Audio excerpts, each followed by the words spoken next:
예, 민사노법 실전지에서 B형 제1회 수업을 시작하도록 하겠습니다. B형은 A형은 진도별로 하면서 좀 물론 제 문제 자체가 좀 난이도가 좀 있어가지고 좀 어려운데 일단 B형은 무작위로 이렇게 전체적인 범위를 실전과 같이 이렇게 수업을 하는 방향이니까 이미 그렇게 다들 이해하시고 계실 것 같고요.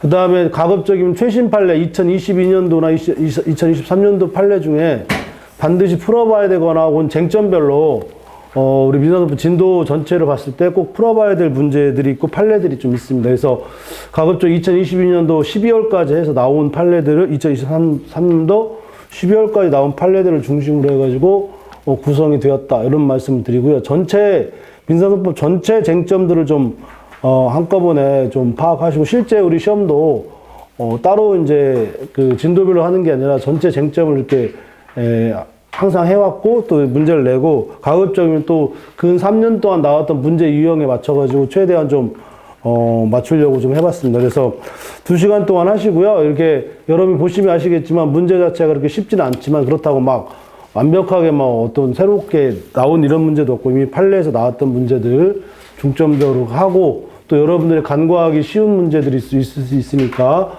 쉽지만 또 여러분들 꼭 해야 될 그런 것들이 좀 있을 수 있으니까 그런 부분을 중심으로 해가지고 이렇게 8회 동안 이렇게 해보도록 하겠습니다. 먼저 1번을 보시면 1번 자체가 지금 1번 자체는 문제에서도 보시면 유일한 증거를 계약서로 제출하면서 계약 체결 시 배석하여 진정 성립을 증언해줄 다른 공사 담당하고 사수업자 병을 증인으로 신청하였다. 그런데 이 증인 신청을 취소해버렸어요. 그죠? 의뢰 주장을 배척하였고, 타당한지 설명하시오. 이렇게 이제 되어 있습니다. 그래서 유일한 증거로 무엇을 전제하냐면 계약서가 있고, 또 지금 문제 1번. 그 문제의 소재를 보면, 자체가 이제 유일한 증거죠. 그죠? 유일한 증거에 대한 취소. 증인 신청을 취소해버렸는데, 이게 이제 이걸 취소하고 배척을 해버렸어요. 이게 타당하냐? 이런 문제가 이제 있을 수 있는데, 일단 그러면 유일한 증거의 범위나 혹은 개념, 이런 것들을 좀 설명할 필요가 있겠죠. 그죠? 그래서, 이게 이제 쟁점단입니다. 쟁점단이.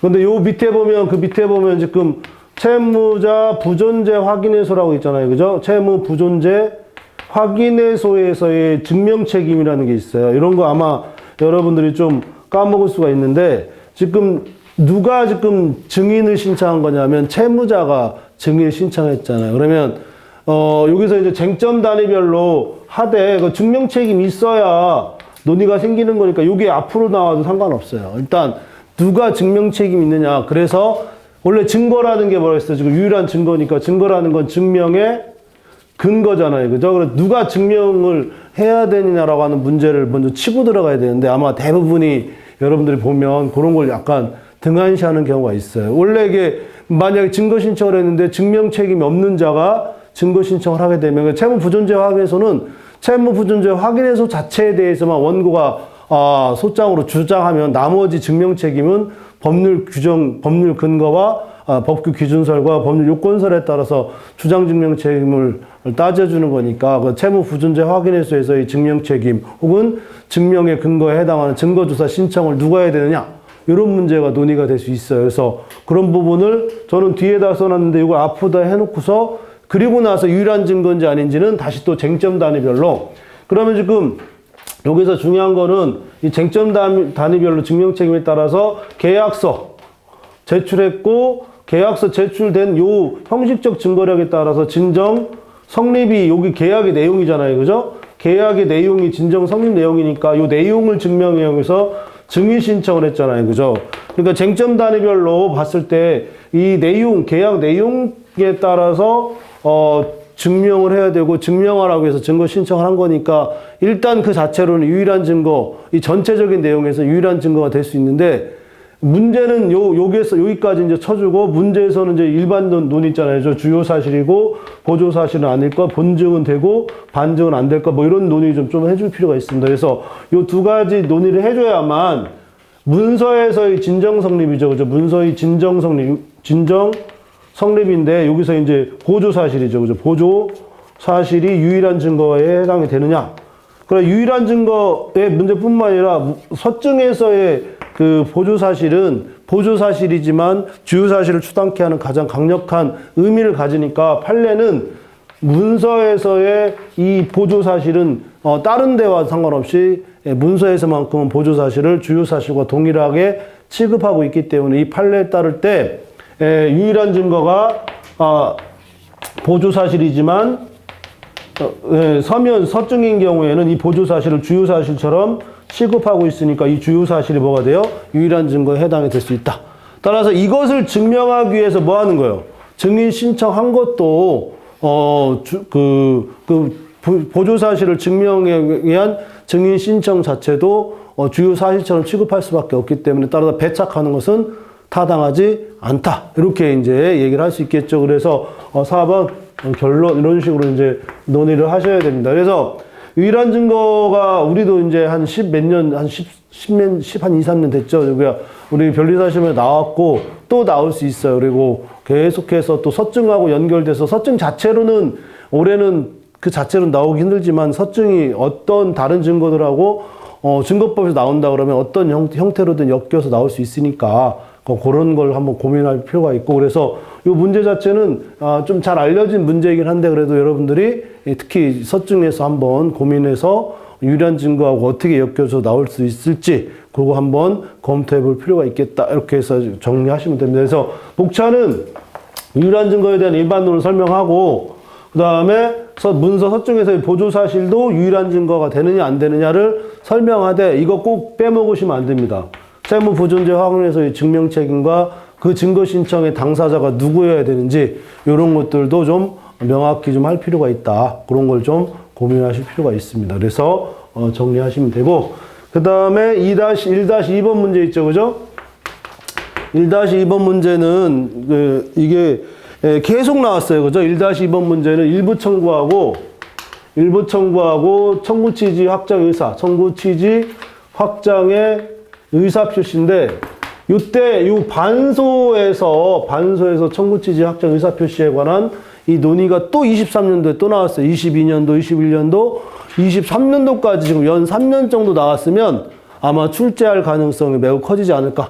작년에 여러분들하고 제가 같이 하신 분들이 많은데 작년에 제가 꼭 나올 거다, 꼭 나와야 된다 하는데 법무사에서만 3문제가 나왔고 정작 이쪽에서 한 번도 안 나왔어요. 변호사나 우리 변리사 시험도 안 나오고 그 얘기는 올해 같은 경우에 또 23년도에 또 한 번 판례가 나왔기 때문에 어떤 형태로든 한번 언급이 될 수밖에 없지 않을까. 그렇게 해서 요 판례의 3가지가 있죠. 첫 번째로 청구 취지 확장 신청서를 제출한 경우에는 그러면 일부 청구하고 잠부 청구가 있을 때 일부 청구 시에 잠부 청구까지 한 걸로 보기 때문에 소급해서 소재기시로 본다라고 하는 게 하나의 판례고요. 두 번째가 청구 취지 확장의 신청서를 제출하지 않았어요. 그러면 이게 확정 판결되고 나서 6개월간의 최고의 효력을 갖는다고 하는 거죠. 그죠? 최고의 효력을 갖는다라고 하는 게 하나의 판례고, 세 번째가 뭐냐면 일부 청구 확장 신청서를 했는데 명시적으로 철회해버렸어요. 명시적으로 철회해버리면 처음부터 뭐가 없냐면 처음부터 일부 청구를 하지 않은 것처럼 취급하겠다라고 하는 게 판례인데, 여기에서 여러분들이 알아둘 거는 그럼에도 불구하고 요 청구 취지 확장 의사 표시를 했었기 때문에 요거는 또 요거하고 똑같아져요.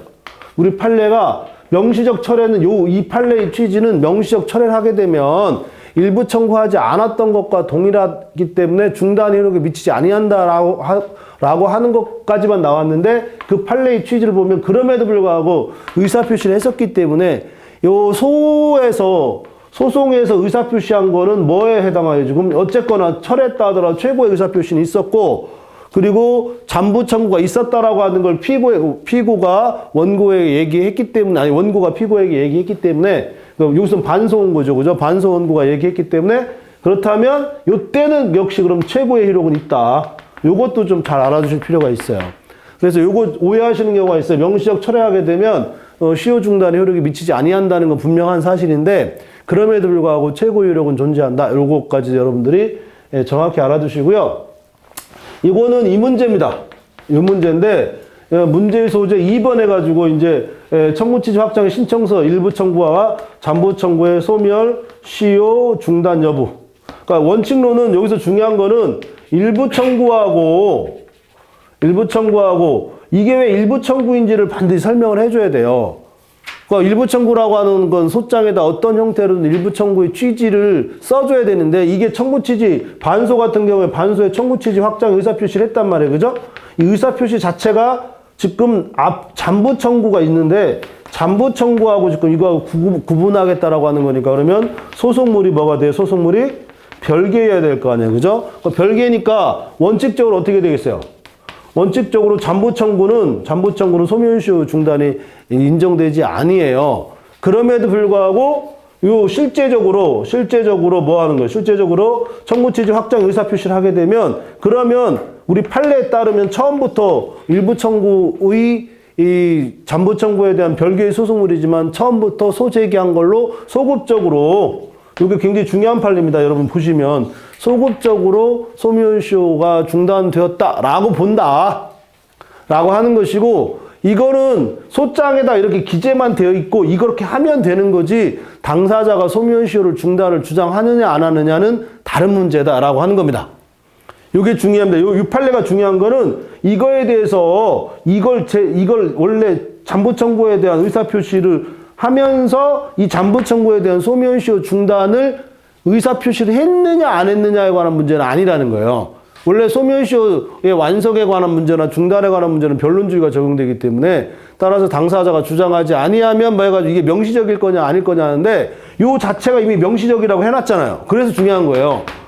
명시적 일부 청구라고 하는 의미 자체가 주장을 한 게 돼버리기 때문에 설사 당사자가 그거를 변론에서 명확하게 왜 소멸시효 중단이 됐냐 안 됐냐가 당사자들이 그걸 논의하지 않았다 하더라도 이미 그러니까 명시설이죠. 일부 청구와 잠보 청구에 관한 구분점, 잠보 청구에 대한 소멸시효 중단이 미치는지 안 미치는지에 관한 의논 자체가 명시설이잖아요. 그러니까 명시했으니까 그럼 주장한 게 되죠. 그래가지고 이 판례의 2023년도 판례의 취지는 아니 그 시효 중단에 대해서 명확하게 얘기한 바도 없고 소멸시효 완성도 명확하게 얘기한 바도 없으니까 변론주의 원칙상 법원은 원래 이제 파기 전에 법원은 판단하지 않는 건 변론주의 원칙에 벗어나지 아니한다. 이렇게 넘어갔어요. 넘어갔는데 이 대법원 판례는 야 그거 이렇게 반소 청구 취지 확장 의사 표시가 있었고 그 원고가 그런 얘기에 대해서 명시적으로 다투지 않고 피고 지금 반소 원고도 이것만 의사표시하면 되지 그걸 왜 시효 중단의 완성의 의사표시를 반드시 해야 되냐 그런 게 아니다. 이렇게 명시했기 때문에 의사표시한 거다 이렇게 되는 겁니다. 그랬을 때 기존의 판례에 따라서 뭐 하는 거예요? 이 자체가 소급적으로 소멸시효 완성됐으니까 중단됐으니까 이걸 완성으로 판단하면 안 된다. 이런 취지가 하나 있고 굉장히 중요한 게 뭐냐면 그러면 소송 중에 뭐 있어요? 중재 신청이라는 걸 소송 중에 주장을 했단 말이에요. 나 이거 중재 신청했었는데 이 의사표시가 뭐겠어? 이것도 일단 여기서 이제 기본적으로 소멸시효에서 존재 이유라고 하는 거는 권리를 행사했다라고 하는 게 중요하잖아요. 그죠? 그래서 권리 행사설에 따라서 어떤 형태로든 권리 행사가 인정이 된다면 그래 놓고서 여기서 이제 중요한 거는 민법 165조에 청구, 압류, 가압류, 가처분 내지 그 청구의 중재 신청도 청구에 들어갈 것이냐라고 하는 논의가 있을 수 있어요. 요 판례의 취지는 이 중재도 일종의 뭐가 돼요? 165조의 청구에 여기에도 들어가는 거 아니냐. 왜냐하면 소송 중에 중재 신청했다라고 하는 건 권리 행사에 대한 청구적인 의미가 들어갈 수 있으니까.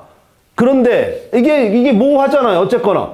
모호한데 중요한 건 그러면 법원이 뭐 하라는 거예요? 지적 의무 내지 혹은 증명 촉구. 야, 네가 하고자 하는 게 뭐야? 그럼 중재 신청했으면 중재 신청한 거 그러한 사실이 있는지 증명하든지 아니면 그런 것이 있든 없든 간에 어쨌거나 이런 얘기가 나왔으니까 소멸시효 중단됐는지 안 됐는지를 명확하게 한번 하고 지적을 했어야 했는데 그런 것도 안 한 채 그러니까 여기서 간과하는 게 여러분 뭐냐면 이 청구 취지 확장의 의사표시 자체를 어떻게 처리할 거냐에 관한 이 판례가 되게 중요해요. 그러니까 여러분들은 그냥 건너뛸 수 있는데 원래 소멸시효 완성 내지 중단은 변론주의가 적용돼야 되기 때문에 이 주장과 증명을 명시적으로 해야 되는데 그 명시적인 의미 자체가 이걸로 충분하다는 거예요. 이걸로.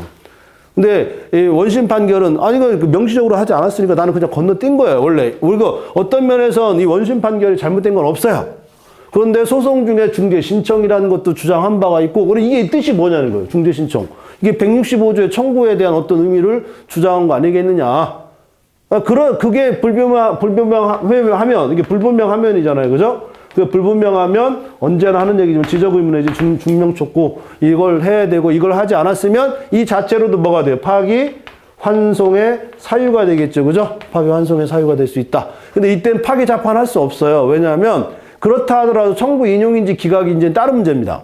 이건 소멸시효 완성에 관한 문제만 판단하는 거지, 청구 인용 여부에 대해서는 또 다른 본안 판단에 관한 문제가 되기 때문에, 따라서 여기에서는 파기 자판하면 안 되고 파기 환송해가지고 소멸시효가 완성이 안 됐다라고 하는 거 전제로 본안 판단하게 해야 돼요. 여기서는 원심 판결은 소멸시효가 완성됐으니까 청구 기각 판결한다라고 했으니까 그럼 다시 돌려보내가지고 다시 본안 판단하게 해야 된다라고 하는 거고, 요거는 거의 여러분들 지적 의무나 증명 촉구에 관한 문제가 나옵니다. 근데 증명 촉구 자체로는 거의 잘 시험 문제가 안 나오고, 이게 항상 지적 의무랑 이렇게 결합돼서 되게 이제 논의가 되니까 여러분들이 그런 부분을 좀 고민할 필요가 있다. 이런 정도로 하시고 결론 이렇게 이제 내주시면 됩니다. 그래서 결론은 이제 조금 전에 얘기했지만, 이게 여러분들이 간과하고 있는 게 뭐냐면 일부 청구에 있어서 명시설의 의미를 간과하는 경우가 많아요. 이 명시라는 의미가 뭐냐? 그래서 소송 소장에다가 일부 청구를 구분할 정도의 표현만 있으면 돼요. 그래서 우선, 그 다음에 차후에, 그리고 차후에 가장 일반적인 게 뭐예요? 청구체제 확정 의사를 하겠다라고 하는 것 자체가 명시된 것이고, 그게 주장한 겁니다. 그럼 그 자체로 변론주의를 충족하게 되는 것이다. 이렇게 되는 겁니다. 그래서 의미가 있고, 요거는 전형적인 판례죠. 전형적인 판례를 어쨌거나 써줘야 된다. 근데 이런 데 들어가가지고 막 여러분들 거기다가 막 일부 청구, 막 긍정설, 부정설, 명시설, 그것만 나오면 환장을 해요. 막 그래 한 페이지 막 쓰고 그러는데, 요새는 그 일부 청구, 긍정설, 부정설, 명시설 자체에 대해서 그렇게 막 심각하게 그것을 논의하거나 그런 시대가 아니에요. 이미 일부 청구 명시는 우리 판례가 명확하게 확정을 해놨기 때문에 그걸 길게 쓸 필요가 없어요. 그거 쓰다가는 이런 경우에는 중요한 이 판례 자체가 추구하고 이 판례 자체가 전달하고자 하는 내용을 정확히 못 씁니다. 그래서 꼭 여러분들 이런 부분 좀 논의해 줄 필요가 있고, 그래서 원래 이 문제를 제가 A형에 할 때도 냈었는데, 이게 또 23년도에 또 판례가 나왔고 또 지적 의무에 관한 논의가 나왔기 때문에 그런 부분들이 나오면 또 한 번 여러분들한테 강조할 수밖에 없다. 이렇게 말씀드립니다. 작년에 제가 B형 1번 있었거든요. 작년에 B형 1번의 1번이 교도소에서의 공시송달 판례였어요. 추한황소. 왜 그랬냐면 교수들이 자꾸 교도소에서의 공시송달에 대한 추한황소를 굉장히 비판하는 이런 게 이제 굉장히 많이 올라왔단 말이에요. 그런데 올해 보니까 또 이 판례를 가지고 계속 또 교수들끼리 굉장히 얘기가 많아요. 그리고 이게 지금 판례가 거의 확정적으로 이 부분에 대해서는 거의 고민하지 않고 있는 것 같다라는 정도로 지금 학설과 판례가 거의 다 동일시하게 지금 일부 청구와 청구체제 확정 의사표시를 거의 정리해 놓은 형태의 판례가 되기 때문에, 그래서 특히나 이 판례는 여러분들한테 꼭 한번 소개해 주고 싶다. 그래서 일부러 일대가 1번 문제에다 집어넣습니다. 그 다음에 2번 문제로 갑시다. 2번 문제. 2-1번 문제를 보시면, 이건 또 전원합의체 판결이죠. 전원합의체 판결인데, 이 전원합의체 판결에서 문제의 소재 2번, 3번인데, 전압에 대한 다수와 문제점. 그 다음에 2번 다수견해. 그 다음에 소수견해. 판례 해놓고, 1번 다수견해, 2번 소수견해, 그리고 4번 결론. 이것밖에 없는데, 문제는 제3자잖아요. 그죠? 제3자가 누구냐면, 통신회사입니다. 통신회사. 일단 통신회사가 뭐가 돼야 돼요? 문서 제출 명령의 대상이 되냐? 그리고 그랬을 때 거부 사유가 인정되냐? 이걸 논의해줘야 요 전압에서의 논의하려고 하는 것을 정확하게 이제 써주는 겁니다. 그리고 또 한 번 하는 얘기지만, 작년에 여러분 23년도 60회 시험에서도 1-1번 2019년도 전원합의체 판결이잖아요. 그래가지고 소송 탈퇴하지 않은 자의 관계가 필공이냐 통공이냐 이게 이제 2019년도 매우 중요했던 전원합의체 판결이 그게 나온다 하다가 작년에 나왔어요. 또 이제 해마다 전원합의체 판결이 나오면 그 전원합의체 판결이 나온다 하는데 올해 나올지 안 나올지 몰라요. 그러나 또 나올 수 있어요. 언제군 이제 여러분들이 한 번 해야 되고 내년 올해 시험 볼 분들이 2023년도에 나왔던 전원합의체 판결도 한 번도 검토하지 않고 들어간다는 건 말이 안 되는 거고 이거 아마 저뿐만 아니라 여기 역삼동에 있는 웬만한 그 강사들은 아마 거의 다 낼 겁니다. 근데 목차를 잡을 때 어떻게 할 거냐? 요걸만 달랑 하나 쓸 거냐? 요걸 전제 조건으로 해서 제3자에 대한 문서 제출 명령의 대상이 되는지 그랬을 때 거부 사유가 어떤 것들이 있는지 이렇게 이걸 어느 정도 언급하고 쓰느냐 해서 이 판례가 모를 거라고 생각하지 않고 제가 여러분한테 제시하고자 하는 거는 2번 목차에 해당하는 것들을 얼마나 충분하게 여러분들 논리적 전제 과정에서 쓸 수 있느냐 이게 굉장히 중요합니다. 대부분이 문서 제출 명령은 상대방에 대해서 하는 게 일반적이고 또 그러한 것을 전제해서 문제가 나오는데 이거는 지금 보시다시피 통신사에다가 뭐 하고 있어요 지금? 그 통신 기록을 제출해달라고 하는 거니까 그랬을 때 이게 어떤 문서 제출 명령하고 어떤 의미를 갖느냐 요게 이제 의미가 있단 말이에요. 그죠? 그런 것들을 충분히 논리적으로 설명해줘야 이 판례의 전원합의체의 취지가 나와요. 그리고 여기에서 중요한 건 이제 다수견해하고 소수견해는 이런 거는 언제나 하는 얘기지만 전원합의체 판결은 여러분들 억울하더라도 이 근거는 정확하게 알고 있어야 됩니다. 그렇죠? 근데 여기서 중요한 거는 통신비밀보호법이라고 하는 건 공공의 이익이에요. 그 다음에 그럼에도 불구하고 기록 제출하는 건 뭐예요? 개인의 소송상 이익이기 때문에 결국 소수의견은 공공에 대한 일반적 이익을 보호할 것인지 아니면 소송에서 개인의 소송 기록과 진실 혹은 그런 취지를 의미하는 것인지 이런 거에 대한 이 다수의 판례와 그 다수견해와 소수견해 그 기본적인 그 논거들을 정확히 이제 설명하는 게 굉장히 의미가 있고 우리가 민사소송법을 하는 특히 이제 대법원 판례의 취지는 그럼에도 불구하고 만약에 이걸 기록하지 않게 되면 그러면 당사자들의 주장 사실에 대해서 명확하게 판례는 진실을 발견해야 되는데 그렇게 하지 못한다라고 하는 건 이 법의 취지도 아니고 민사소송법의 취지도 아니고 원래 통신비밀보호법의 취지도 아니다. 따라서 기본적으로는 제출 의무가 있다. 뭐 이런 정도로 정리하시면 됩니다. 그래서 그 취지 지금 일부러 여러분들 보시라고 제가 주구장창 써놨고 제가 원래 이걸 안 낼 수가 없어요. 왜냐면 이게 또 제가 여러분한테 얘기한 게 다른 사람들은 다 냈는데 나만 안 내면 또 안 낸다고 또 지랄해요. 그리고 또 내면 또 딴 거 다 봤는데 또 왜 너는 또 내냐고. 그거 어차피 이 지랄 저랄 다 할 수 있는데 그런 문제가 아니고 이런 문제는 한 번씩 꼭 한번 논의를 하셔야 되고 다만 여러분들한테 이렇게 답안을 구성했을 때 이거는 어쩔 수 없어요. 거의 여러분들이 다 암기 형태로 다수견해와 소수견해에 대한 기본적인 논리나 법리 같은 경우에는 한 번씩 체크 하시고 보시면 됩니다. 그래서 이런 거 한번 여러분들 목차 2번 같은 경우에 한번 특히나 하시면 되고 이게 만약 10점짜리 한다. 이게 10점짜리 한다. 보통 이게 3분의 3이고 이게 5분의 5를 줘요. 그래서 여기 얼마나 다수견해와 소수견해의 의미를 잘 전달했느냐.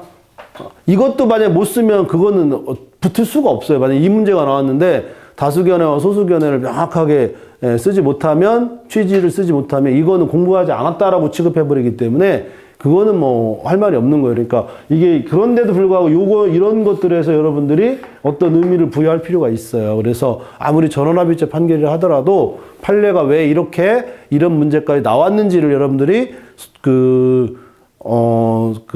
답안지 지면에다가 명확히 써줄 필요가 있다. 법조문의를 하더라도. 그래서 하시면 됩니다. 그래서 결국 다수견해로 가면 되겠죠. 그죠? 뭐 이거는 큰 의미는 없어요. 이런 경우에는 이거 아느냐 모르느냐를 물어보는 문제이기 때문에. 그 다음에 2-2번 문제가 조금 어렵죠. 그죠? 이제 문제도 그렇고. 일단 A 지역하고 B 지역이 있는데 지금 이게 원고가 가져가고 이게 피고가 가져가기로 했단 말이에요. 그죠? 근데 이 전체에 대해서는 5분의 2하고 5분의 3으로 지금 뭐 있냐면 공유 지분이 돼 있어요. 그래서 상호명의 신탁 법리가 있는데 여기서는 굳이 상호명의 신탁 법리를 쓸 필요는 없고 문제는 이거를 원고가 가져가고 이걸 피고가 가져가기로 했는데 전체에 대해서 법원이 이제 문제를 소재해 놓고 여기서 공유물 분할이잖아요. 그죠? 공유물 분할 청구소의 성질 내지 혹은 판결 형식 이런 게 굉장히 중요합니다. 그래서 공유물 분할에서의 소송의 형식이죠. 유형. 이게 이제 형식적 형성해소라고 하는 거잖아요. 그죠? 형식적 형성해소니까 결국 판결 자체가 뭘 가져요? 판결 자체가 집행을 가져오고 그 다음에 뭐가 적용되잖아요. 처분권주의가 적용되지 않아요. 처분권주의가 적용되지 않는다는 건 당사자가 분할 청구한다 하더라도 법원이 직권으로 뭐 할 수 있어요? 가액 분할 하더라도 문제가 없다는 거예요. 그래서 여기서 중요한 거는 이게 지금 우리 2-2번이에요? 3번이구나. 내가 뭐 했지 지금? 3-2번이고 죄송합니다. 제가 지금 2번하고 3번하고 헷갈렸어요. 2-2번은 너무 쉬운 문제죠. 그죠? 그래서 이거 이혼소송한 거니까 이혼소송 죄송합니다. 3번, 3-2번하고 헷갈렸어요. 1번 있고 2번 있고 여기 3번도 마찬가지예요. 보충송달 인정되냐 안 되냐? 네, 보충송달의 인부.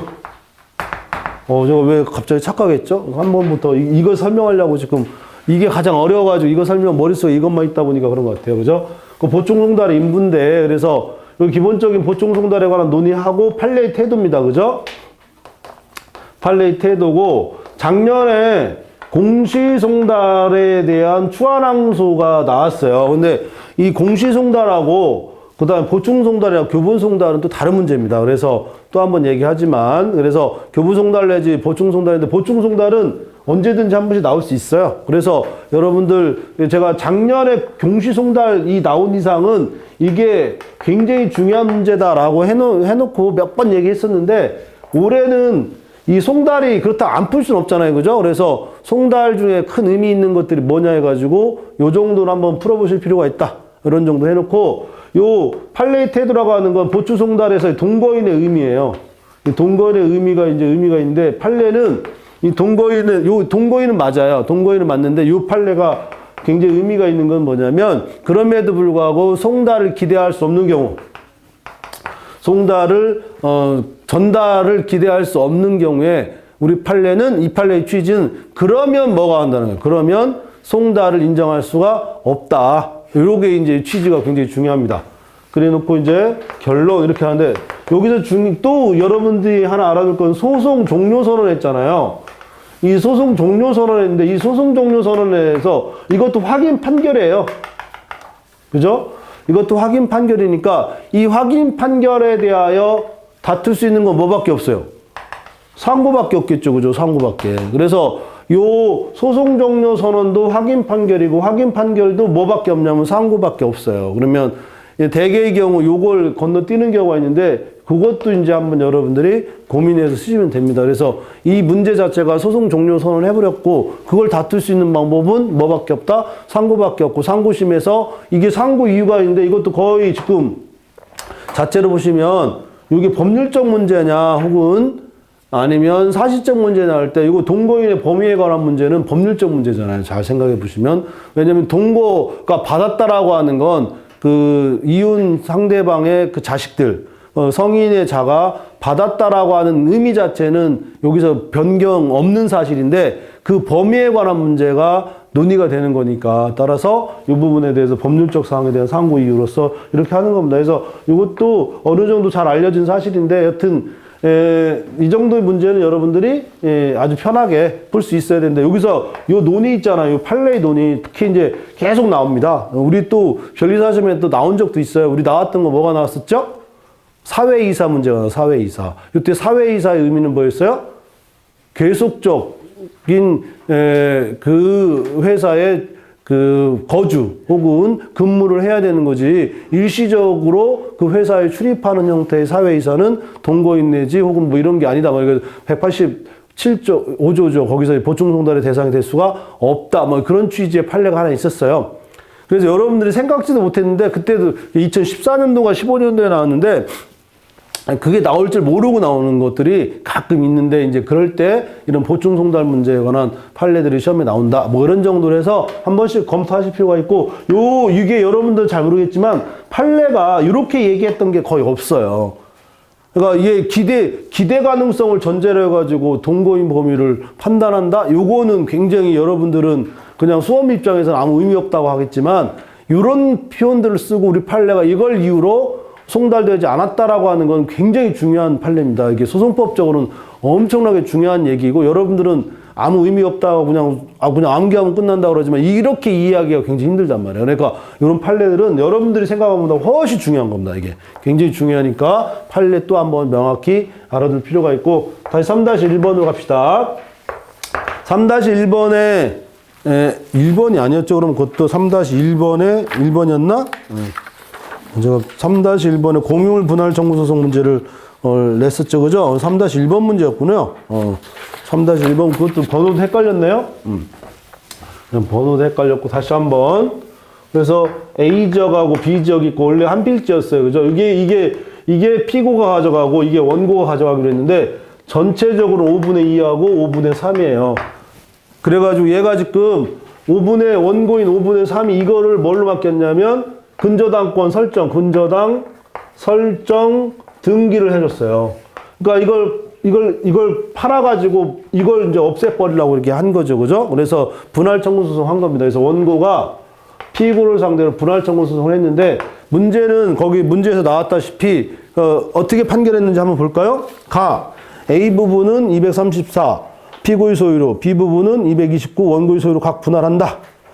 원고는 피고로부터 3억 원을 지급받은과 동시에 피고에게 A 부분의 230의 5분의 3 그리고 공여분할 원인으로 한 소유권 인정 및 맞춰진 근저당권 말소 등기 절차를 이행하라. 피고는 원고로부터 A 부분 234.5분의 3 지분의 공유분할 원인으로 소유권 인정 절차 및 맞춰진 근저당권 설정 등기 말소 이행을 받음과 동시에 원고에게 3억 원을 지급하라. 이렇게 되어 있습니다. 이게 뭐가 잘못되어 있느냐? 이런 얘기를 하는 거예요. 그래서 문제의 소재. 여기서 문제의 소재가 좀 이따 이제 다 쓰겠지만 공유물 분할 청구 소송의 성질 내지 심판이 굉장히 중요합니다, 이게. 그래서 조금 전에 아까 이제 제가 얘기했다시피 이게 비송이에요, 비송. 비송이니까 처분권주의가 적용되지 않아요. 뭐 이런 얘기 하면서 좀 써주고, 그러면 심판은 어떻게 돼요? 이게 형성해소니까 형성 판결 자체가 집행이 돼버려요.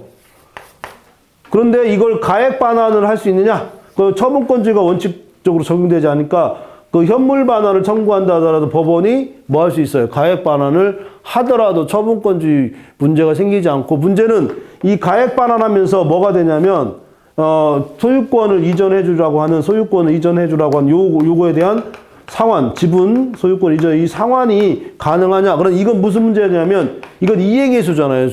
상환 이행 판결 자체가 이행 판결이니까. 그러면 지금 형성해소에서 확인 판결이 인정되느냐? 요게 가지고 중요한 게 지금, 상환 이행 판결이 적법하냐는 거죠. 상환 이행 판결이. 왜냐하면, 다시 오셔가지고,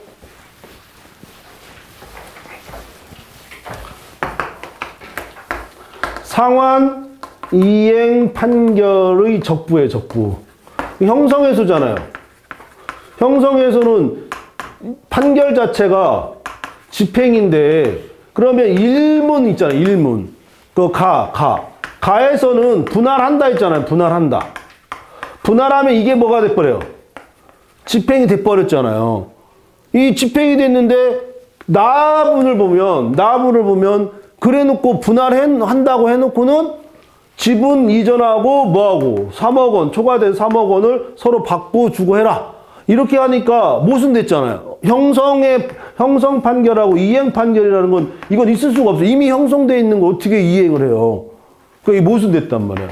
그러니까 이게 지금 뭐가 돼요? 이게 모순된 판결이에요. 그러니까 모순된 판결이니까 이건 당사자가 주장한 바가 없어도 직권으로 판단할 수 있는 거죠. 그리고 또 얘기하자면 형성해소기 때문에 당사자의 주장 책임이 필요 없어요. 법원이 모순되면 직권으로 판단해가지고 뭐 할 수 있어요? 파기할 수 있죠. 요거 한번 굉장히 중요합니다. 요거서 여러분들이 직권으로 판단한다는 것도 한번 써주셔야 됩니다. 그 다음에 더 중요한 건 뭐냐면 말소등기 청구하는 거, 말소등기 청구 소송. 말소등기 청구가 가능하냐는 거죠. 그러면 잘 보세요. 여기서 똑같은 얘기인데 분할한다 했잖아요. 그러면 A하고 B하고 있는데 A에 지금 이게 피고고 이게 원고가 되는데 피고의 지금 5분, 요거 중에 5분의 3이 뭐가 돼요? 5분의 3이 원고의 지분권일 거 아니에요. 근데 이미 A 건은 피고고 B 건 빌면 이거 얘 건데, 그러면 아까도 얘기했지만 이 분할한다고 하면 이미 집행이 된 거예요. 이거는 아무 의미가 없는 거예요. 그러니까 이미 이건 누구 거냐면 피고 거예요.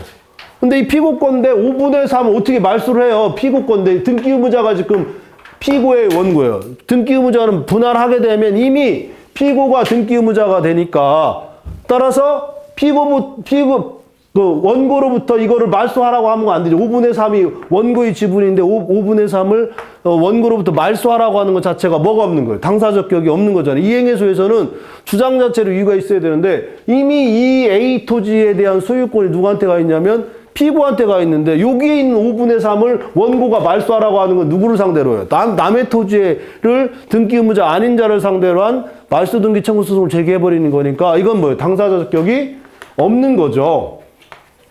따라서 이것도 부적법이에요. 부적법. 그래서 결론이죠, 결론. 다 파기시켜야 돼. 다 파기하고 주문을 새로 쓰라고 다. 왜냐면 원심 판결을 그걸 다 파기시켜버리면 주문이 다 없어졌기 때문에 다시 가야 됩니다. 그럼 결과적으로 원심 판결은 뭐만 하면 돼요? 그냥 분할한다. 이렇게 하면 돼요. 그리고 그냥 돈 줘라. 이렇게만 하면 되지, 뭘 상환을 한다거나 뭐 이런 얘기는 할 수가 없습니다. 뭐 그런 정도로 정리하시면 됩니다. 그래서 요게 지문 판결 3개에 관한 문제인데, 이 공유물 분할 청구 소송에서 나올 수 있는 최고의 문제라고 저는 개인적으로 생각합니다. 꼭 한번 이 판례의 취지를 좀 잘 보시기 바랍니다. 좀 어려워요. 여러분들이 아마 어떤 문제를 보더라도 이 정도의 문제는 굉장히 어려운 문제니까 좀 고민해서 보시고, 쟁점은 2개입니다. 말소등기 청구 소송의 청구 적격이 있느냐 없느냐, 그리고 조금 전에 얘기했다시피 상환이행 판결이 접부예요. 이거 안 됩니다. 이행해소라서 안 된단 말이에요. 그 전에 여기다가 논리적 전개의 의미로 공유물 분할 청구 소송에서의 법적 성질 내지 처분권주의 적용 여부 혹은 판결 형식, 이런 걸 어느 정도 설명해 놔야 그 다음부터 논리적으로 설명해 나갈 수밖에 없어요. 그래서 그 답안지는 제 답안지가 뭐 맞다 틀리다 이런 게 아니라, 여러분 고민 한번 잘 해보세요. 어차피 이거는 가 판결이 있으면 나 다는 있을 수가 없어요. 그러니까 그 가항에 관한 판결이 나온 이상은 나항 다항은 존재할 수가 없어요. 상환이행 판결이라는 건 이미 분할되어 있는데 뭘 상환을 해요? 말이 안 되지. 그러니까 그런 논리적인 의미와, 그래서 요거 잘 빼먹을 수 있어요. 이게 굉장히 중요합니다. 말소등기 청구소송에서 여러분이 이미 알고 있는 건데도 불구하고 이걸 쓸 수 있느냐 없느냐는 굉장히 중요한 문제입니다. 그죠? 그래서 이미 형성 판결이 되어 있기 때문에, 따라서 말소등기 청구 상대방은 피고 당사자인 거지, 원고가 소유권 공유 지분을 이전할 수 있는 당사적 격이 없어요. 이미 A 지역의 소유권은 누구한테 있으니까? 피고한테 있으니까. 이런 부분들 여러분들이 고민을 좀 하고 쓰시면 됩니다. 그래서 아마 근래 나왔던 판례 중에 굉장히 의미가 있는 판례가 이 판례가 되지 않을까? 저는 개인적으로 그렇게 생각해요. 그래서 이 판례는 여러분들이 볼 때는 어렵지만 논리적으로는 굉장히 중요한 의미를 갖는다. 또 한번 말씀드려요. 그래서 굉장히 의미가 있어요. 다시 한번 잘 보시기 바라고, 그 다음에 2-1번은 2-1번에서 항상 이제 추가 방법 있죠. 추가 방법을 이제 하시면, 우리 민사소송법에서 갑에 A를 했는데 여기다가 B를 추가할 수 있는 건 첫 번째로 필공 추가잖아요. 그죠? 필공 추가가 가능합니다. 공통공 추가는 안 돼요. 그죠? 필공 추가에는 예공도 가능해요. 예공 추가도 가능합니다. 그 다음에 공참 가능하냐? 그 다음 세 번째가 참가 승계는 안 돼요. 참가 승계를 하게 되면 현재 참가 승계에 대한 교환자 변경만 전제로 하기 때문에 현재는 안 되고, 하다 보면 참가 승계보다 인수 승계가 좋겠죠. 그죠? 인수 승계에서 추가적 승계는 가능하다라고 볼 수 있습니다. 그래서 이 정도 정리하시면 됩니다. 그래서 공참이 되냐 안 되냐 할 때 공참은 인정이 안 되는 게, 그러니까 논리적으로는 안 될 것 같아요. 그러니까 그건 제가 거기다 써놨는데, 공참이 공동소송 참가가 인정될 거냐 할 때 하자 그러면 그것도 쓸 수 있어요. 그러니까 하여튼 우리 민사소송법에서 A 더하기 B로 나올 수 있는 형태가 뭐가 있냐, 요거를 쭉 쓰시면 됩니다. 그리고 이제 결론을 내주시면 됐는데, 여기서 그 목차에서 보면 2번 목차가 있잖아요. 그죠? 2번 목차에서 보면 여러분들 고민을 좀 할 필요가 있는 게 당사자 변경의 필요성 해가지고 형식적 형성에서 당사자 적격에 관한 문제가 있고 양수인의 지위가 있어요. 형식적 형성은 필공이잖아요. 그죠? 이게 중요합니다. 필공이기 때문에 따라서 누락을 하게 되면 부적법 문제가 생겨가지고 추가가 필요하다. 그래야 적법하다. 요걸 전제해놓고 추가가 그래서 적법하다라고 논리적 전개해놓고 그리고 나서 이 추가할 수 있는 방법이 뭐냐 이렇게 쭉 쓰시면 됩니다. 이게 다른 데 시험에 가면 보통 한 15점 정도까지 왜냐면 다 언급을 해줘야 되니까 다 이렇게 해놔야 되는데 여기서 공참에서 보면 된다 안 된다는 그냥 제가 학설 판례는 없고 학설만 논의가 되고 있고 긍정설, 부정설이 존재할 수 있어요. 그래서 한번 정리를 하실 필요가 있습니다. 그래서 보시면 되고 그 다음에 결론을 내주시면 됩니다. 그래서 공유물 분할 청구소송은 필공이니까 따라서 당사자를 누락하면 부적법이다. 그래서 당사자 변경이 필요하고 추가할 수 있는 방법이 무엇이 있는지 검토가 필요하다 해놓고 다시 요걸 그대로 이제 하시면 됩니다. 그래서 지금 현재로서 인수승계에서의 추가적 승계 문제하고 그다음에 그 필공 추가 이 두 가지가 일단은 문제가 없고 나머지는 문제가 있을 수 있어요. 나머지는 논리적으로 문제가 있을 수 있으니까 이런 것들은 그런 논리적 문제를 어떻게 처리할 거냐라고 하는 문제가 되고 이게 2014년도 판례가 하나 있습니다. 그래서 16페이지 맨 밑에 보세요. 16페이지 맨 밑에 보면 2014년도 판례가 있는데 공유물 분할소는 공유자가 원고가 되어 다른 공유자의 전부를 공동 피고로 하는 고의필수 공동소송이고 공유물 분할에 관한 소송 계속 변론 종결일 전에 공유자 중 1인이 공유 지분의 일부가 을병 주식회사 등 이전된 사안에서 변론 종결 시까지 민사소법 81조에 정한 승계 참가나 민사소법 제82조에 정한 소송 인수 등의 방식으로 일부 지분권을 이전받은 자가 소송 당사자가 되었어야 함에도 그렇지 못하였으므로 의소송 전부가 부적법하게 되었다고 한 사례. 그런데 여기서 논리적으로 보면 승계 참가인 경우에도 필수 공동소송에 승계 참가가 되는 거 아니냐라고 되어 있는데 아주 명확하진 않아요. 그러니까 인수승계는 문제가 없는데 왜 들어오라고 하면 되니까. 근데 당사자가 그러니까 추가를 시키는 거지 추가해서 들어온다라고 하는 게 논리적으로 말이 안 되잖아요. 잘 보시면 필공 추가는 추가시키는 겁니다. 인수승계도 추가시키는 거예요. 참가승계는 자발적으로 들어오는데 병이 자발적으로 왜 들어와요? 안 들어와도 상관없지? 이럴 수가 있는 문제가 생기니까 이게 문제가 될 수 있습니다. 근데 이게 무슨 소송이야? 이게 이제 그 공유물 분할 소송이니까 당사자의 처분권주의가 배제가 되잖아요. 그러니까 논리적으로 이제 막 확장시키면 법원이 직권으로 뭐 할 수 있어요. 들어오라고 참가승계 해도 되지 않느냐? 이 논의가 될 수 있을 것 같아요. 근데 이걸 일반화시키기엔 제가 조금 문제가 좀 있을 것 같아서 인수승계 같은 경우에는 강제적으로 추가시키는 거니까 문제가 없는데 자발적으로 참가승계를 인정할 거냐? 판례의 취지를 보면 있어야 될 것 같은데 그게 좀 문제가 됩니다. 그게 좀 그래서 저는 그 부분은 아직 정리가 되지 않지 않느냐? 뭐 이런 정도로 하시면 될 것 같고 이 판례 자체도 의미가 있어요. 여러분들 이 문제하고 그 앞에 있는 문제도 있지만 공유물 분할 청구 소송이 굉장히 많습니다. 대법원 판례 중에 굉장히 많이 나오고 우리도 시험이 나왔었어요. 한 10몇 년 됐지만 14년도인가 해가지고 그냥 대놓고 공유물 분할 청구 소송을 설명하시고 이렇게 대놓고 나온 적도 있어요. 그래서 그게 나온 지가 이제 한 10몇 년 됐으니까 또 한번 고민할 필요가 있고 또 판례들이 이렇게 계속 나오고 있습니다. 그래서 생각보다 공유물 분할 청구 소송 문제는 굉장히 자주 출제됩니다. 그러니까 여러분들이 꼭 한번 논의하실 필요가 있다. 이런 정도로 하시면 되고 그 다음에 마지막 문제 4번 문제 갑시다.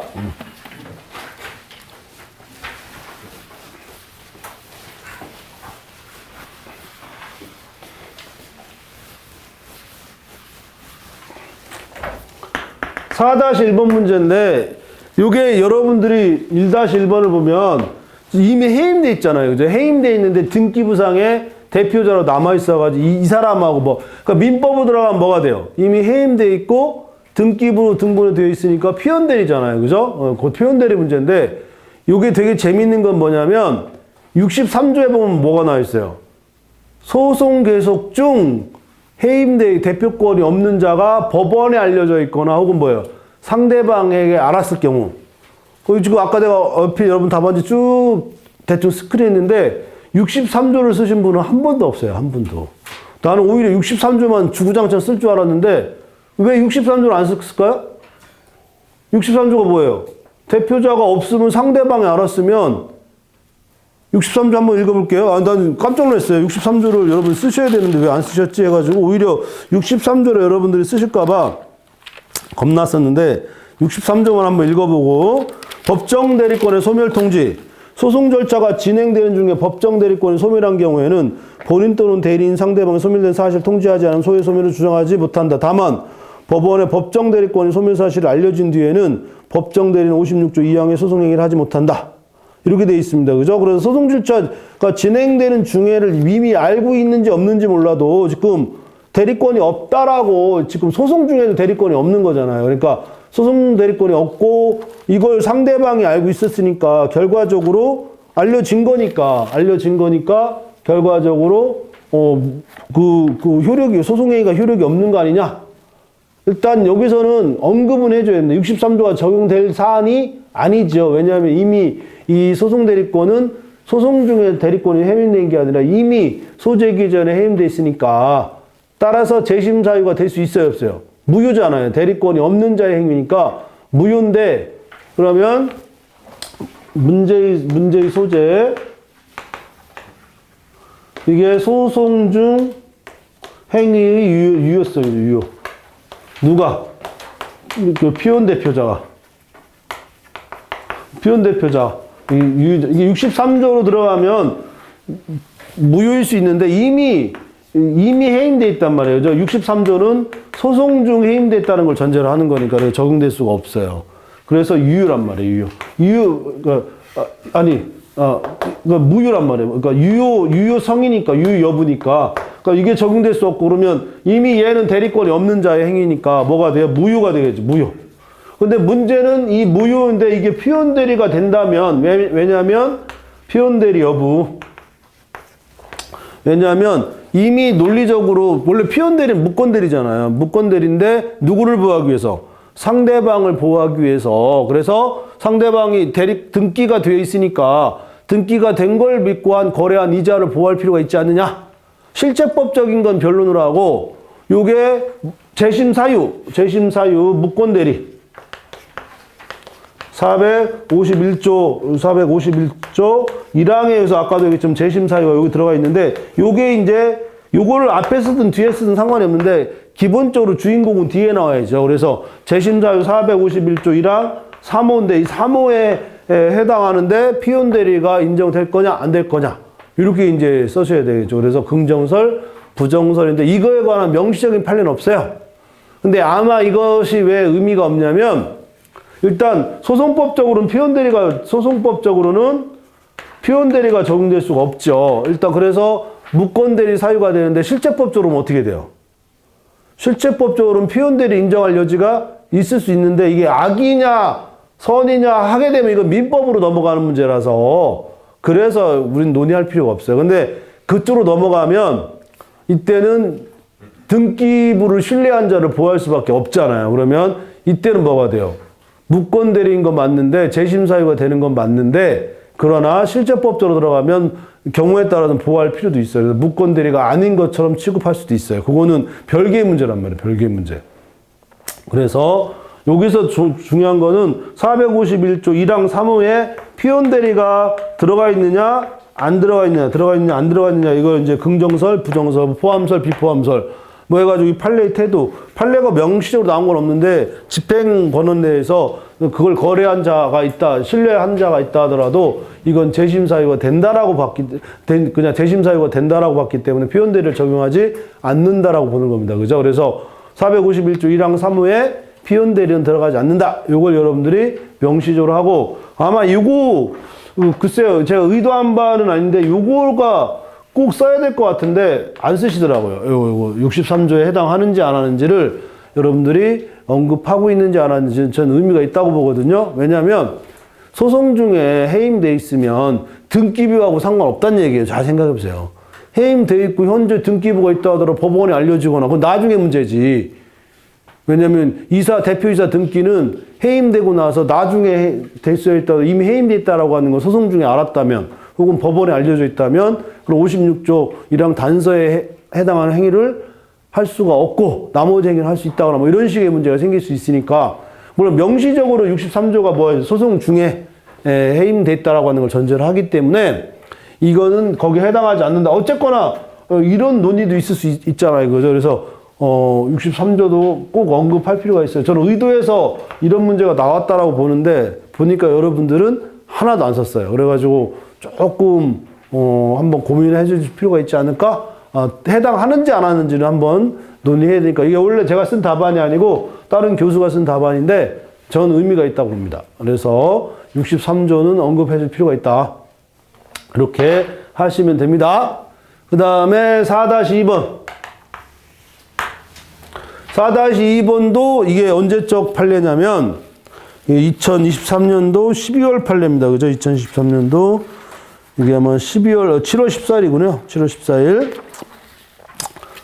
12월 판례가 아까 뭐였지 그러면?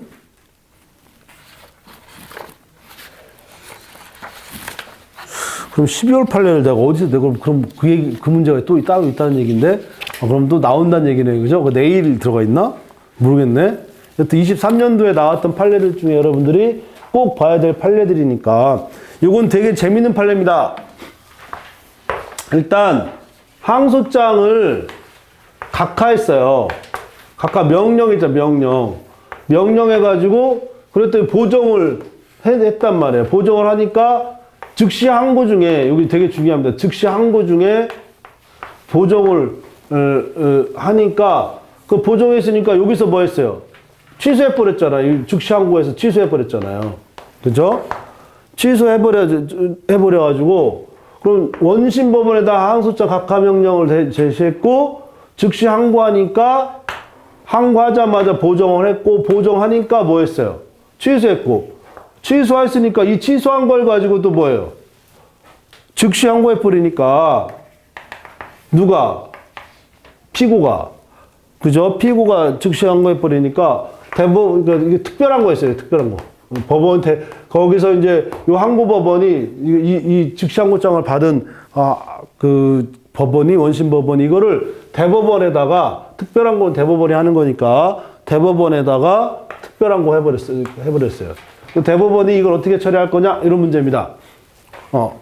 이게 이제 한번 나왔던 판례가 하나 있죠. 제가 제 사례집도 그렇고 법무사 시험에도 한번 나왔고 나와야 되는 판례 중에 하나가 판결 결정 211조에 보면 판결 결정 경정 결정에 대해서는 즉시 항고할 수 있는데 판결 경정 결정 취소 그 판결 결정 거부 처분 있죠. 판결 결정해야 될 걸 하지 않은 경우에는 이때는 즉시 항고가 없어. 211조를 잘 보시면 법조문 명확하게 한번 볼게요. 211조를 잘 보시면 211조에 판결에 경정해가지고 판결에 경정이 있으면 경정 결정은 사망해 보면 즉시 항고할 수 있어요. 그럼 판결 경정 결정을 취소하는 것은 어떻게 되냐? 없어요. 그래서 판결 경정 결정 거부, 판결 경정 결정을 하지 않는 거라든지 거부하는 거는 이건 특별한 거밖에 없어요. 판례가 그럽니다. 요게 판례가 21년도에 판례가 다른 문제에서는 요렇게만 나와요. 그래서 판결 경정 결정에 대해서는 즉시 항고할 수 있는데 판결 경정 결정 취소 내지 거부를 하게 되면 신청을 거부하게 되면 이거에 대해서는 우리 판례가 뭐밖에 없어요. 특별한 거. 그러니까 원심법원이 요 판례를 갖다가 쓰는 거예요. 원심법원이 봐봐요. 그러면 항소장 각하명령을 했고 각하명령을 뭐 했어요? 지금 취소했잖아요. 그러니까 판결 경정 결정을 취소했으니까 그러면 이거는 옛날에 이 판례가 나왔고 이 판례가 나왔으니까 항소장 각하명령을 취소했으니까 특별한 거 했네 이렇게 되는 거예요. 그래서 원심법원이 이 판례를 그대로 갖다가 차용하면서 뭐 한 거예요 지금? 특별한 거 했단 말이에요. 특별한 거. 왜 원심법원이 왜 특별한 거 했느냐가 더 중요합니다. 이게 중요합니다. 그죠? 왜냐하면 없잖아요. 그러니까 여러분 446조가 제도의 고안이고 449조가 항고장, 항소장, 각각 명령, 항소장 심사권 있잖아요. 449조 한번 볼게요.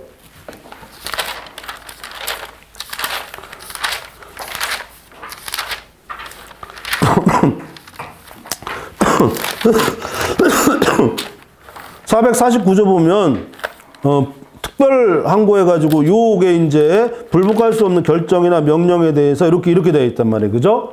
그래서 요 논의를 거기다가 집어넣고 그 다음에 447조에 보면 즉시 항고의 효력해가지고 446조 항고의 처리가 이렇게 쭉 나와 있고 일단 402조부터 한번 봅시다. 요거 하기 전에 402조.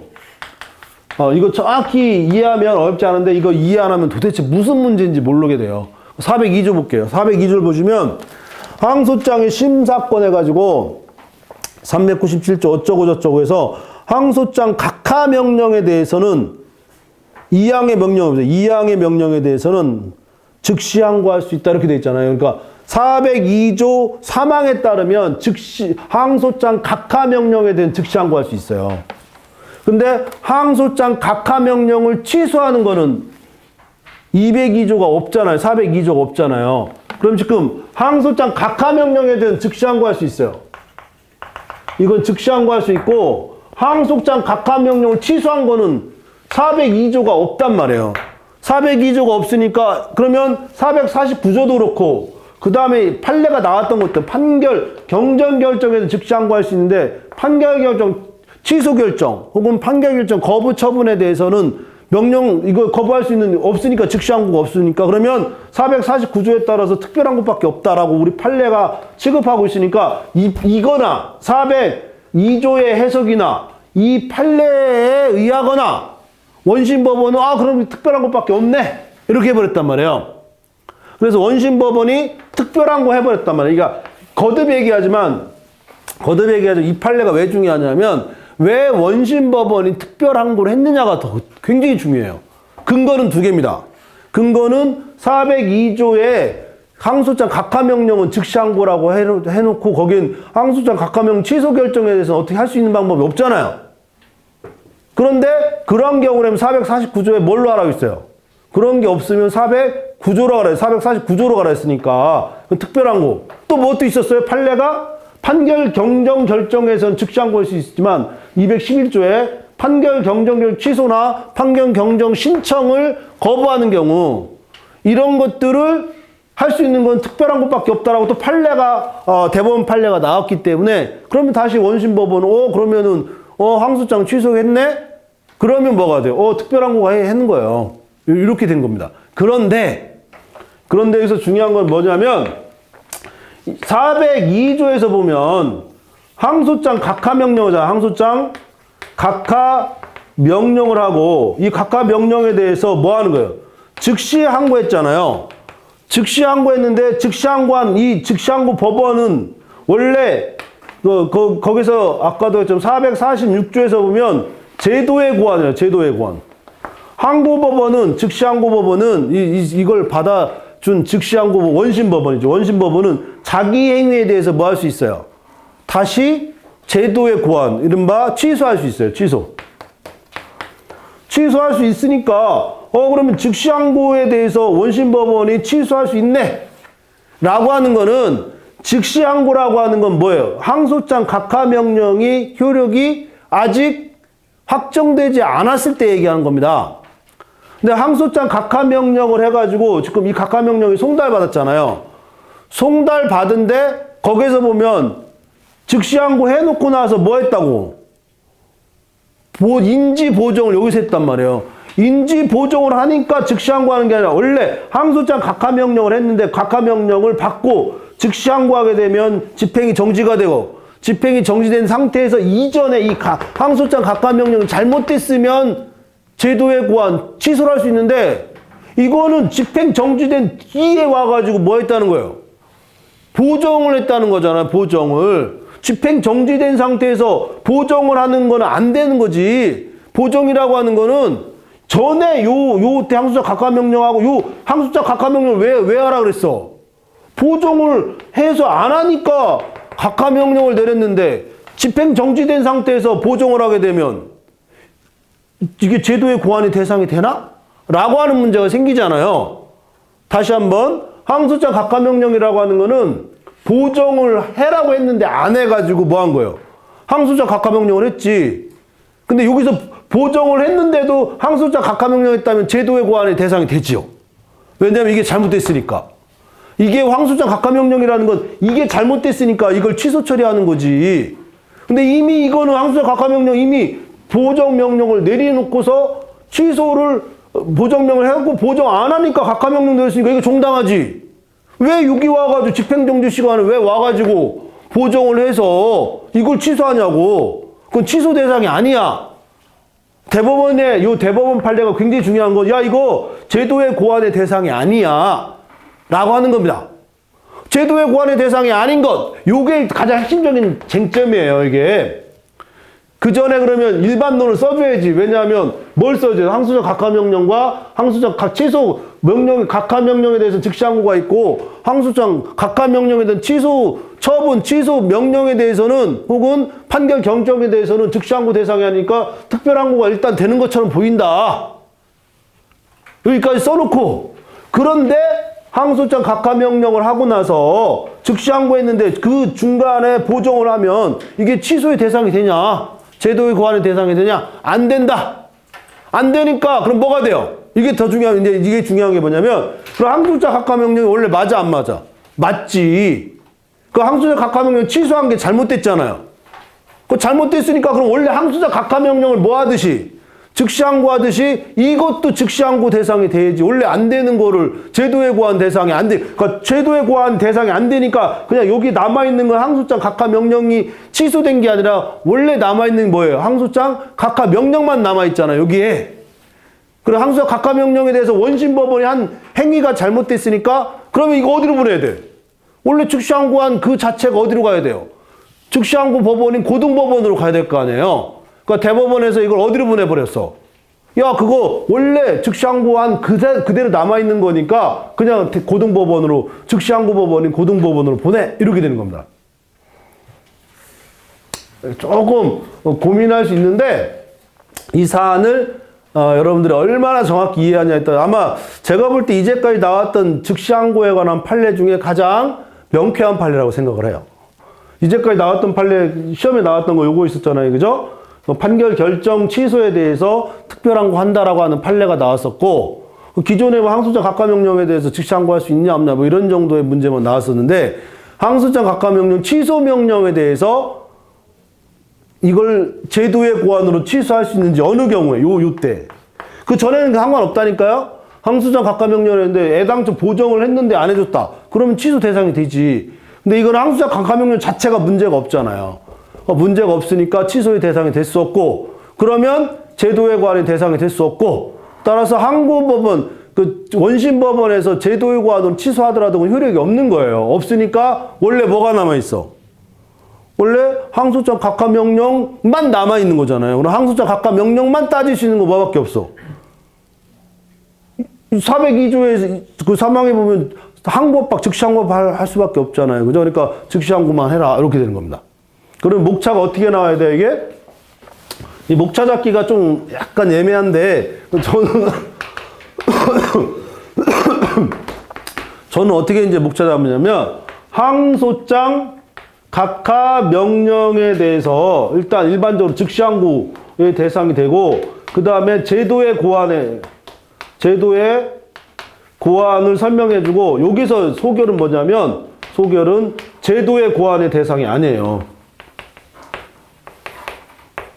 제도의 고안 대상이 안 된다. 따라서 세 번째, 여기서 이제 이걸 어디서 설명해 줬는데 그 판결 결정 경정 결정 있잖아요. 판결 경정 결정에 대해서는 즉시 항고 할 수가 있는데 판결 경정 결정 취소 있잖아요. 취소. 요 취소에 대해서는 특별항고밖에 없단 말이에요. 그런데 이게 요 일반론을 이렇게 설명을 해주고 사안에서 보면 이제 판례를 써줘야 되는데 요 판례에서 대법원에서는 어떻게 처리하냐면 요게 지금 즉시 그러니까 항소장, 각하, 명령. 이 취소 있잖아요. 취소.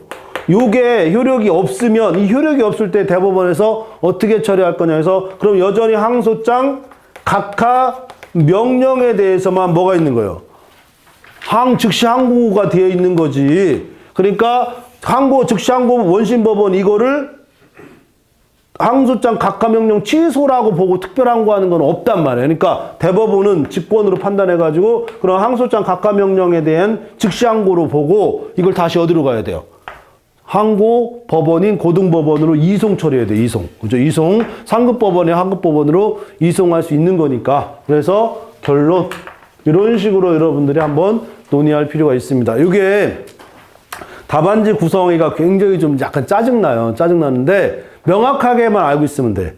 네, 이 부분 다시 한 번만 설명하면 정확하게 항소장, 각하, 명령에 대해서는 즉시항고할 수 있어요.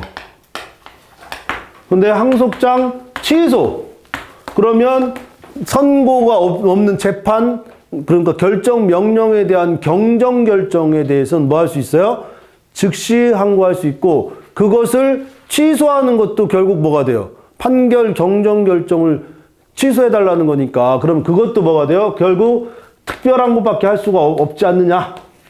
그래서 요 항소장 각하명령에 대해서 취소 처분한 거에 대해서 특별항고를 해버렸는데 그게 타당하냐는 거예요. 그게 타당하냐. 그럼 다시 한번 여기서 따져야 할 거는 항소장 각하명령을 즉시항고하게 되면 이 즉시항고한 게 대해 제도의 고안의 대상이 되는 제도의 고안의 대상이 되느냐.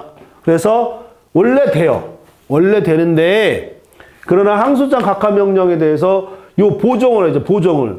이 각하명령 이후에 하는 거는 이미 항소장 각하명령이 성립된 상태에서 보정을 한 거니까 이거는 제도의 고안 대상이 아니에요. 따라서 제도의 고안 대상이 아니기 때문에 취소도 효력이 없어요. 그러니까 항소장 각하명령에 대한 취소 있잖아요. 그죠? 제도에 관한 취소 처리야. 하는 것도 효력이 없으니까 결과적으로 항소장 각하명령이 여전히 어디에 남아있어요?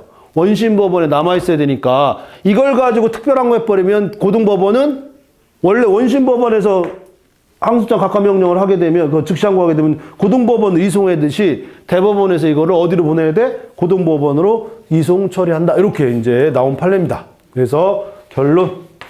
대법원은 제도 고안을 인정하지 아니하고 그러면 항소장 각하명령이 존속한 상태에서 즉시항고로 보고 이걸 어디로 보내야 돼요? 고등법원으로 이송한다. 이렇게 이제 논의하는 겁니다.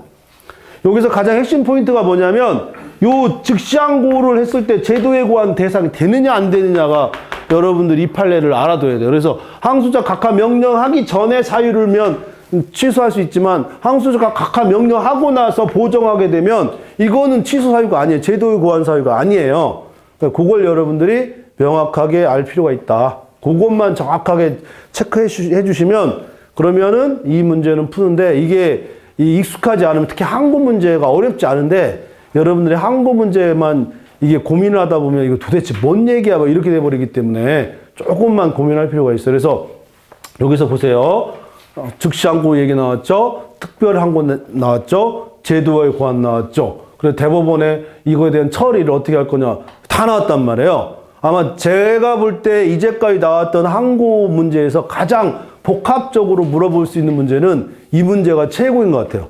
하나의 이 문제에서 제도관만 따로 물어보는 게 있고 따로 물어보는데 이건 하나의 판결에서 제도에 고한 그 다음에 즉시항고와 특별항고의 대상 그리고 대법원에서 상급법원에서 이거에 대한 소송 처리까지 한꺼번에 나왔던 판례는 제가 볼 때 거듭 얘기해서 이 판례밖에 없다. 그래가지고 명확하게 이 판례를 여러분들이 좀 알아둘 필요가 있겠다. 라고 하는 겁니다. 그래서 제가 열심히 목차를 잡아서 여러분한테 해놨는데 그 목차는 여러분들이 바꿔도 돼요. 다만 여기서 반드시 나와야 될 건 뭐예요? 즉시항고의 대상이 되는지 안 되는지. 그랬을 때 즉시항고 법원인 제도의 고안으로서 취소 처리할 수 있는지 없는지.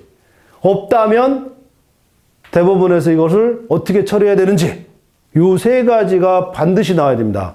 그래서 이 문제를 처리할 수 있고 근래 나왔던 판례 중에 아까도 얘기했지만 1-2번 판례하고 그 다음에 아까 2-2번 판례인가요? 전원합의체 판례 그 다음에 요 판례 그 근데 개인적으로는 이번 판례, 마지막 문제 판례가 가장 좋은 판례라고 생각합니다. 제 생각으로는. 물론 내 생각은 하나도 안 중요한데, 그 항고 절차에 대해서 종합적으로 이해해서 낼 수 있는 문제는 이 문제가 최고인 것 같아요. 그래서 꼭 한번 이해를 하시기 바란다. 라고 하고 언제든지 예, 궁금한 거 있으면 질문하시기 바라고. 혹시 질문? 괜찮습니다. 촬영하더라도. 예.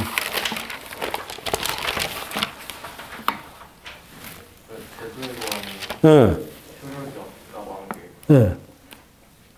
무효라는 거예요? 아니면 어차피 그 결과적으로 대법원에서 그 제도의 고안으로 그러니까 항소 즉시 항고 법원에서 한 행위를 파기시켜 버린 거예요. 무효는 아닌데 일단은 그렇죠. 취소시켜 버리니까 결과적으로 무효죠. 결과적으로. 왜냐하면 대법원에서는 항고의 특별 항고의 대상으로 올라왔을 때 이걸 어떻게 처리할 건지에 대해서 논의를 해야 되니까 그러면 이걸 파기환송한 건 아니에요. 왜냐하면 특별 항고가 대상이 안 되는데 파기할 수는 없잖아요. 무슨 얘기인지 알죠? 그래서 대법원에서 즉시 항고에 해당되던 제도의 고안을 효력을 인정하지 않았기 때문에 바로 어디로 보내버렸어요. 그래서 그 취소한 것도 아니고 제도의 고안을 취소한 것도 아니고 그 효력을 인정하지 않았기 때문에 어디로 보낸 거예요? 고등법원으로 그냥 즉시 항고 법원으로 그냥 이송시켜버린 거예요. 그러면서 이유를 써주는 거야. 이걸 파기환송했다 그러면 안 돼요. 이건 잘못된 겁니다. 그냥 이송시켜버린 거예요. 대법원 상급법원에서 그러니까 일종의 뭐예요? 지정관할에 해당하는 지정관할. 그 지정관할에 의해서 이송시켜버린 겁니다. 잘못 쓰면 파기환송했다 그러면 틀려요. 이거는 이런 때 조심하셔야 됩니다. 이건 특별항고 대상이 아니기 때문에 특별항고했다고 해서 파기환송하고 이러는 게 아니란 말이에요. 이거는. 뭐 먼저 제도의 보완이 아예 없다고 보는 거예요? 대상이 아니라고 보는 거예요.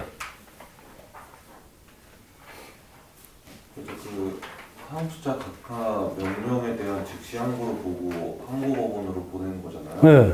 그런데 그 형식만 그렇다고 생각을 하면 되는 거죠. 결과적으로 형식만 그런 거예요. 원래 항소장 각하명 취소는 있는 거예요, 없는 거예요? 없는 거예요. 네. 없고 그러면 결국 항소장 각하명령에 대해서 피고가 뭐 한 거예요? 피고가 항고하는 건 좀 사실 안 맞는데 네. 결과적으로 원고가 항고한 게 여전히 남아있는 거야, 안 남아있는 거야? 남아있는 남아있으니까 즉시 항고 법원으로 가버려요. 근데 이게 고등법원 판례까지는 안 나왔는데 고등법원에서도 아마 항소자 각하명령을 정당하다고 보기 때문에 즉시 항고를 뭐 하겠어요? 인용하겠지. 그러니까 즉시 항고를 기각해버리겠죠. 기각하고 대법원 가더라도 똑같은 결론이에요. 똑같은 결론이고 결과적으로는 항소자 각하명령이 된 거예요. 그러면은 그냥 항고법원은 그냥 기각만 하면 된다는 거죠. 그렇죠. 취소할 필요가 없이 취소. 그 4-2분 맞아. 질문인데 이게 그러니까 앞에서 원고가 나는 부정을 했다라면서 주장을 해서 했던 즉시 항고가 잘못된 거니까 네. 그거에 대해서 피고가 그 즉시 항고를 받아들인 것은 잘못됐다라고 예, 그렇죠. 항고를 했는데 그것을 다툴 수 있는 방법은 없어요. 뭐밖에. 원래는 특별 항고인데 네. 이거를 특별 항고로 안 보고 즉시 항고로 네. 한 판인 거잖아요. 그러니까 지금 피고가 한 특별항고나 이런 거는 애당초 논의할 여지가 없는 거예요. 왜냐면 제도에 관한 대상이 아니니까. 그러면 이게 지금 관할법원 지정, 즉시항고에 대한 관할법원 지정을 대법원이 하면서 거기다 이유를 붙인 거라고 생각하시면 돼요. 1-2번에서 네. 반소 제기했을 때 일부 청구를 하고 청구 취지를 뭐 11억 쪽으로 확장을 했는데 네. 거기서 이제 소멸시효 뭐 중단 뭐 완성 같은 애를 싸우고 뭐 결과적으로 뭐 중재 신청도 있었잖아요. 네. 했잖아요. 근데 그 뒤에 뭐 보니까 뭐 9억 중에 4억을 초과한 부분에 대해서 소멸시효 완성으로 소멸됐다고 했는데 이게 그 뭐지? 일단 피고가 일부 청구에 대해서 청구치 실질 확장했으니까 전부에 대해서 중단되고 그 중재에 대해서는 뭐 따로 그러니까 사안의 성명권 때문에 어떤 논의를 하긴 했는데 논의할 필요가 있나 중재 신청이요? 무슨 의미가 있나 이게 조금 그 논의가 필요한데 일부 청구했잖아요. 원래 4억을 얘기하다가 4억을 얘기하다가 나중에 9억에다가 이자까지 해가지고 11억 얼마일 거예요, 나중에는. 근데 그런 거는 의미가 없으니까 4억을 반수로 청구하다가 나중에 청구 취지 확정 의사 표시 했어요, 안 했어요? 그럼 원래 논리 자체는 청구 취지 확정 의사 표시한 이때 뭐가 돼요? 서면을 제출할 때 해야 되는데 이게 애당초 처음부터 사업하면서 뭐 청구 취지 확정 의사 표시를 명시적으로 한 게 아니라고요. 나중에 반소 청구에 뭐를 그냥 한 거예요. 청구 취지 확정 의사 표시를 한 거예요. 그러니까 대법원에서 야 처음에 그러니까 원심법원에서 야 일부 청구를 명확하게 원래 하고 그랬으면 내가 판례를 적용하겠는데 이거 청구하고 나서 나중에 이 반소 청구하기 요 어느쯤인가 이거에 대해서 이거 4억은 문제가 없는데 여기서 나머지 9억에서 5억에다 뭐 이거 있잖아요. 요거에 대해서는 중재 신청을 또 한번 한 거예요. 중재 신청하고 나서 그리고 나서 반소를 해버린 거 반소를 청구 취지 확정을 해버린 거예요. 그러니까 대법원의 그 원심법원은 야 사학하고 아무 얘기 없다가 반소장 청구 취지 확정하고 중재 신청은 이쯤에 해버리고 그러니까 야 청구 취지 확정 의사 표시 이때 한 거지 이때부터 청구 취지 확정 의사 표시 한 거니까 요 청구 취지 확정 의사 표시 할 때는 이미 뭐가 된 거예요? 소멸시효가 완성된 거예요. 그러니까 완성됐으니까 원심법원에서 이건 인정해 주는데 나머지 인정할 수 없어 이렇게 된 건데 얘는 그 전에 일단 중재 신청을 했었어요, 안 했었어요? 했었지. 이것도 일종의 청구이 아니야. 그러니까 요때 청구라고 본다면 요때도 이게 아니라 요때가 소멸시효가 완성됐는지 한번 살펴봐야지.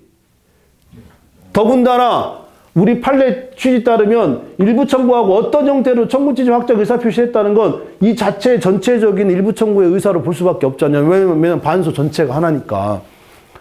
그러니까 이래저래 나머지 청구는 반소의 의사 표시를 할 때가 아니라 이거 처음부터 한 거고 더군다나 요 앞에 중재 신청 얘기했었잖아요.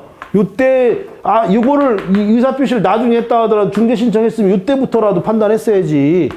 이런 뜻입니다.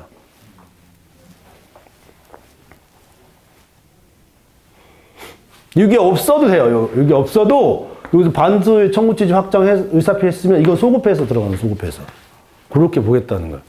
더 업그레이드 된 거예요. 그러니까 반소를 제기할 때 일단 어떻게 해야 돼? 일단 사학을 청구합니다. 이렇게 했잖아요. 청구 취지 확정 의사표시 하고 하는 것도 없어. 일단 해놨어. 그리고 아무 얘기 없다가 청구 취지 확정 의사표시를 반소를 또 확정했어. 우리가 이제까지 나왔던 판례는 뭐예요? 일부 청구를 하면서 청구 취지 확정 의사 표시 같이 해버렸단 말이야. 그러면 소급적으로 했는데 이거는 더 나간 거예요. 더 나간 거예요. 처음부터 안 하고 중간에 청구 취지 확정 의사 표시를 하면 이거 처음부터 한 거야. 이렇게 돼버려요. 왜냐하면 일부 청구를 원래 했으니까. 더군다나 중재 신청까지 했었잖아요. 중간에.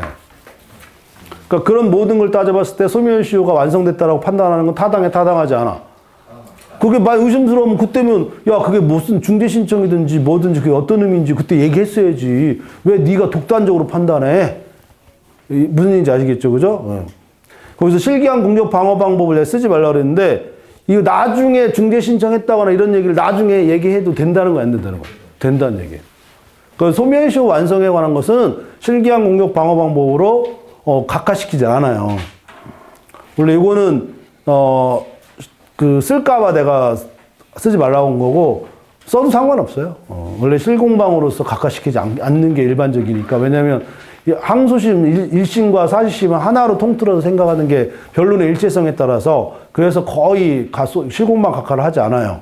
그것도 쓰고자 하면 써도 상관없어요. 근데 아마 그건 나오지 않지 않을까? 이런 생각합니다. 4-2번 질문. 하려던 걸 못했는데, 그러니까 원고가 그 각하 결정이 잘못됐다고 즉시 항고를 했다가, 네. 항고법원에서 이거를 오케이를 해줬다가, 예. 원심법원에서. 항고한 거를 판단하는 게 제도의 구하는 원심법원에서 하는 거예요. 그래서 이게 혹시 재항고가 될 여지가 있지 않나라고 아니요. 생각했는데 그래서 알겠습니다. 제도의 구하는 이게 절차적인 거니까 신속한 절차의 구현을 위해서 아예 머리 인정해줘 버려. 그 결정 명명한 법원이 뭐 할 수 있어야 돼? 취소하고 복귀할 수 있도록 해줘야 된단 말이야. 그걸 제도의 권이라고. 그런데 지금 이 문제에서 어. 즉시 항고 판단한 거는 원심 1심 법원이잖아요. 어. 그리고 지금 이송 결과적으로 고등법원에 하게 되는 거잖아요. 네. 그럼 고등법원에서 판단할 때 지금 아니 대법원에서 판단하는 거야. 아니 만약에 이송되고 난 다음 아니 이송이 안 됐고 아직 사안을 1심 법원에서만 있는 거야. 1심 법원이 있고 2심 법원인데 제 1심 법원이잖아요. 여기서 항소장 각하명령 어디 있어? 여기서 하고 각하명령 취소도 어디 있어? 여기서 하고 특별한 건 어디만 가능해? 대법원만 가능한 거예요. 아직 고등법원 올라온 바가 없어요. 그다음에 이제 결과는 이제 고등법원에 이송하라고. 이송하잖아요. 네. 근데 고등법원에 이송한다는 거는 지금 1심 법원이 아니고 고등법원인 거잖아요. 그럼 거기서 이제 그 항소장 각하 명령 취소가 잘못됐다고 판단하면은 그 결정을 취소하고 새로 판단해야 되는 거 아닌가요? 아니야. 일단 사안은 원심법원의 상수적 각하명령하고 여기서 제도의 고안으로 취소했단 말이에요. 네. 취소하니까 이걸 다툴 수 있는 방법 뭐밖에 없다고 본 거예요? 이 제도의 고안으로 취소한 걸 또 즉시 항고하니까 이 즉시 항고한 원심법원 이걸 어디로 보냈어? 대법원으로 보냈고 대법원으로 보내가지고 야 이거 즉시 항고가 맞아. 그러니까 어디로 가야 돼? 고등법원으로 다 이송시켜버리는 거예요. 그런데 이제 거기서 이제 항소장 각하 명령 취소 결정을 이미 일단 했잖아요. 원심법원이 그게 옳지 않은 거지만 그 결정을 일단 취소하고 해야 되는 거 아닐까요? 결정. 아니, 대법원에서 제도의 고안 대상이 아니라고 얘기했잖아요. 근데 그거는 이송만 했고 판단만 아니 대법원 상급법원에 결정해가지고 즉시 항고로 이송해버리면 거기 다 들어가 있는 거지. 그러면은 그 1심 법원에 지금 판단을 계속 이어서 하고 있다고 봐야 되는 누가요? 고등법원이. 고등법원 아직 안 나왔다니까?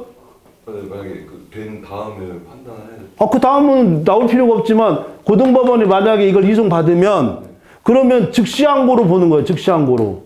즉시 항고로 보면서 항소장 각하명령 취소한 게 잘못된 거니까 그럼 항소장 각하명령의 당부만 따져주면 그게 그거잖아. 항소장 각하명령의 당부만 따져준다는 게 결국 취소가 잘 됐는지 안 됐는지 또 여기서 따져줄 수 있는 거죠. 그런데 결과적으로는 항소장 각하명령 대법원의 취지 자체가 뭐야? 항소장 각하명령이 타당하다는 얘기잖아요. 네. 그거는 여기서 안 나왔어요. 근데 대법원의 취지는 항소장 각하명령이 타당한 거지 이걸 취소를 할 수 없다고. 그거까지 대법원이 설치를 해준 거예요. 상급법원, 대법원은 그걸 설치할 충분한 필요가 있지.